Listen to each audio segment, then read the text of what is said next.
Scorpio والوں کے لیے کئی لوگ ہیں جو آپ کے جو زندگی کے معاملات ہیں اس میں آپ کو جو ہے وہ مشکلیں ڈال رہے ہیں، اور کئی لوگ ہیں جو آپ کا برا سوچ رہے ہیں، اور ایسی سچویشن چل رہی ہے کہ آپ جو زندگی کے فیصلے یا جو معاملات کر رہے ہیں وہاں پہ شاید آپ کے مائنڈ میں یہ بات آ جائے کہ میں جو ہے اسی طرح زندگی کو لے کے چلوں، یا فیصلہ کر لوں کہ نہیں، میں نے جو آپ کو، کیونکہ آپ کو اللہ تعالیٰ نے ایک اندر کی دنیا دی ہوئی ہے، شعور دیا ہوا، عقل و فہم دی ہوئی ہے، تو اس میں آپ کو پتہ چل جاتا ہے کہ کون آپ کے ساتھ ٹھیک ہے یا کون غلط ہے۔ ہمیں اس چیز کو تو نہیں دیکھنا کہ کون ٹھیک ہے کون غلط ہے، بلکہ ہمیں تو اس چیز کو دیکھنا ہے کہ جو آپ کو اللہ تعالیٰ نے ایک گول، ایک مقصد دیا ہوا ہے، وہ نہ آپ کے ہاتھ سے جائے، وہ آپ کے ہاتھ میں اس وقت موجود ہے۔ تو اگر کوئی وہ آپ کے معاملات میں کوئی آپ کو تنگ کر رہا ہے، پریشان کر رہا ہے، یا آپ کے معاملات کو خراب کر رہا ہے، تو وہ ایک چھوٹے درجے کی چیز ہے۔ بڑے درجے کی چیز ہے کہ آپ کے پاس جو عزت،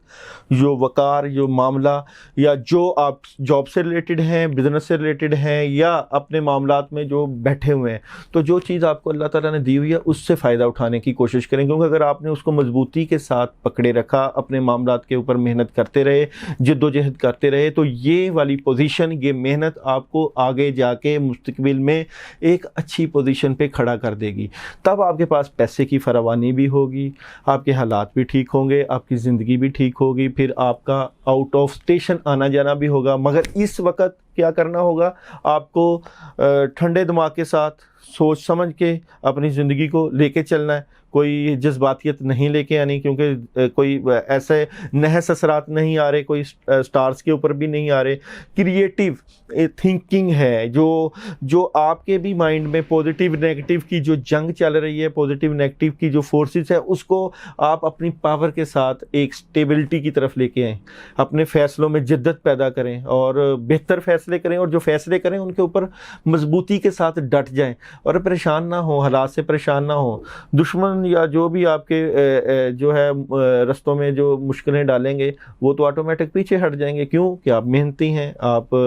سٹرگل کرنے والے ہیں، اور حالات کو آپ کو قابو کرنا آتا ہے۔ یا تو آپ یہ کہیں کہ آپ کے پاس صلاحیتیں نہیں ہیں، یا آپ کا ذہن نہیں ٹھیک، آپ کے معاملات میں وسعت نہیں ہے، تو پھر تو کوئی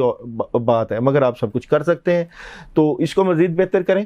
سورہ اخلاص کی ایک تصویشہ کے بعد کریں، کیونکہ پیسے کی کمی آ رہی ہے، مگر جب آپ اپنے معاملات کو مضبوطی کے ساتھ لے کے چلیں گے تو وہ بھی چیز ٹھیک ہو جائے گی، کافی چیزیں ٹھیک ہو جائیں گی۔ اور ابھی تھوڑا سا صبر ہے، صبر کو مزید تقویت دیں اپنے مضبوط ارادوں کے ساتھ۔